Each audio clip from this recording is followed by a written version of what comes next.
ಆಕಸ್ಮರಣೀಯರು ಮಹಾಲಿಂಗದವರಾದ ಪರಮ ಪೂಜ್ಯ ಶ್ರೀ ಶ್ರೀ ಶಿವಕುಮಾರ ಮಹಾಶಿವಯೋಗಿಗಳವರ ಸರ್ವಾಂಗದಿಂದ ಚೇತನಗೊಳಿಸಿದೆ. ಇನ್ನ ಪೂಜ್ಯ ಗುರುದೇವರ ಪಾದಾರಗಳಿಗೆ ಸಾಷ್ಟಾಂಗ ಪ್ರಣಾಮಗಳನ್ನು ಸಲ್ಲಿಸಿ, ಇದೇ ರೀತಿಯಾಗಿ ಇವತ್ತು ಅರುಣ್ ಮೆನ್ಸ್ ವೇರ್ನ ಎಲ್ಲ ಸಿಬ್ಬಂದಿ ವರ್ಗದವರು, ಊರಿನ ನಾಗರಿಕ ಬಂಧುಗಳು, ಇವತ್ತು ಅರುಣ್ ಅಂಡ ಮೆನ್ಸ್ ವೇರ್ ವತಿಯಿಂದ ಒಂದು ನೂತನ ಶಾಖೆಯನ್ನು 9ನೇ ಶಾಖೆ ತುಮಕೂರಿನಲ್ಲಿ ಇವರಿಗೆ ಲೋಕಾರ್ಪಣೆ ನಿಜಕ್ಕೂ ಸಂತೋಷದ ಸನ್ನಿವೇಶ. ಮನುಷ್ಯನಿಗೆ ಕೆಲವೊಂದು ಮೂಲಭೂತ ಅವಶ್ಯಕತೆಗಳಿದ್ದಾವೆ. ಮತ್ತು ಅವರಿಗೆ ಗಾಳಿ ಬೇಕು, ಆಹಾರ ಬೇಕು, ವಸತಿ ಬೇಕು. ಅದೇ ರೀತಿಯಾಗಿ ಮನುಷ್ಯ ನೆಮ್ಮದಿಯ ಜೀವನಕ್ಕೋಸ್ಕರ, ಸಮಾಜದಲ್ಲಿ ಬದುಕಿನ ನಿರ್ವಹಣೆಗೋಸ್ಕರ ಬಟ್ಟೆಯ ಅವಶ್ಯಕತೆಗಳು ಸಹ ಇದ್ದಾಗಿದೆ. ಮನುಷ್ಯನ ಮೂಲಭೂತ ಅವಶ್ಯಕತೆಗಳನ್ನು ಒದಗಿಸುವಂತಹ ಒಂದು ನಿಟ್ಟಿನಲ್ಲಿ ಇವತ್ತು ನಮ್ಮ ಕರ್ನಾಟಕ ಮೆನ್ಸ್ ವೇರ್ ವತಿಯಿಂದ ಒಂದು ವಿನೂತನ ಶಾಖೆಯನ್ನು ತುಮಕೂರಿನಲ್ಲಿ ಇವತ್ತು ಲೋಕಾರ್ಪಣೆಗೊಳ್ತಾ ಇದ್ದಾರೆ. ಅದಕ್ಕೆ ನಾವೆಲ್ಲ ಸಾಕ್ಷಿಗಳಾಗಿಕೊಂಡಿದ್ದಾರೆ. ಇಂತಹ ಒಂದು ಕೆಲಸಗಳಲ್ಲಿ ಅವರು ತನ್ನ ಸಂಪೂರ್ಣವಾಗಿ ತೊಡಗಿಸಿಕೊಳ್ಳುವಂತಹ ಕೆಲಸವನ್ನು ಮಾಡಿದ್ದಾರೆ. ಅವರು ಮೂಲತಃ ಗುಡಿಪಳ್ಳಿಯಿಂದ ಬಂದು ಇವತ್ತು ತುಮಕೂರಿನಲ್ಲಿ ಒಂದು ಹೊಸ ಶಾಖೆಯನ್ನು ತೆರೆಯುವಂತಹ ನಿಟ್ಟಿನಲ್ಲಿ ಇವತ್ತು ಕಾರ್ಯೋನ್ಮುಖರಾಗಿದ್ದಾರೆ.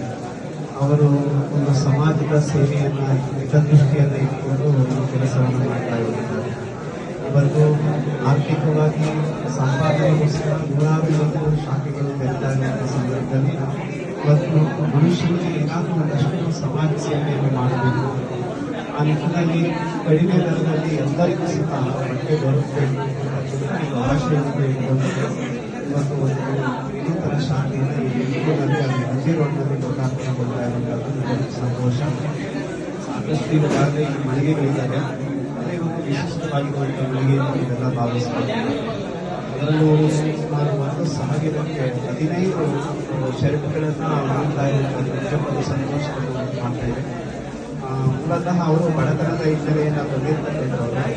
ಅವರ ದೃಷ್ಟಿಕೋನ ಹೇಗಿದೆ ಅಂತಂದರೆ, ಕುಟುಂಬ ಬಟ್ಟೆ ಅಂತಕ್ಕಿಂತಾದರೂ ಇವತ್ತು ಮನುಷ್ಯನ ಅವಶ್ಯಕತೆ ಇದೆ. ಹಾಗೆ ಎಲ್ಲರಿಗೂ ಅನುಸಾರವಾಗಿ ಕೈಗೆಟುಕುವ ದರದಲ್ಲಿ ಸಿಗಬೇಕು ಅಂತಕ್ಕಂಥ ಆಶಯವನ್ನು ಇಟ್ಕೊಂಡು ಕಡಿಮೆ ದರದಲ್ಲಿ ಇವತ್ತು ನಾಗರಿಕರಿಗೆ ಇವತ್ತು ಬಟ್ಟೆಯನ್ನು ಮಾರಾಟ ಮಾಡುವಂಥ ವ್ಯವಸ್ಥೆಯಲ್ಲಿ ನಡೆಯುವಂಥದ್ದು. ಮಾರಾಟಗಳು ಸಹ ಅನೇಕ ಯುವಕರು ಈಗಾಗಲೇ ಉತ್ಸಾಹದಿಂದ ಖರೀದಿಯಲ್ಲಿ ತೊಡಗಿರುವಂಥದ್ದು. ಇದಕ್ಕೂ ಇದು ಮುಂದಿನ ದಿನಗಳಲ್ಲಿ ಈ ಮೆನ್ಸ್ ವೇರ್ ಉನ್ನತ ಮಟ್ಟದಲ್ಲಿ ಬೆಳೀತೆ ಅಂತಕ್ಕಂಥ ವಿಷಯವನ್ನು ಇಟ್ಟುಕೊಳ್ಳಿಕ್ಕೆ ಮಾಡೋಣ. ಆ ನಿಟ್ಟಿನಲ್ಲಿ ಅವರು ಸಹ ಕೆಲಸವನ್ನು ಮಾಡಿ ಅದ್ರ ಜೊತೆಗೆ ಅವರು ಸ್ನೇಹಿತರಾಗಿರುವುದು ಗುರುವನ್ನು ಸಹ ಕೈಗೊಳಿಸಿರುವ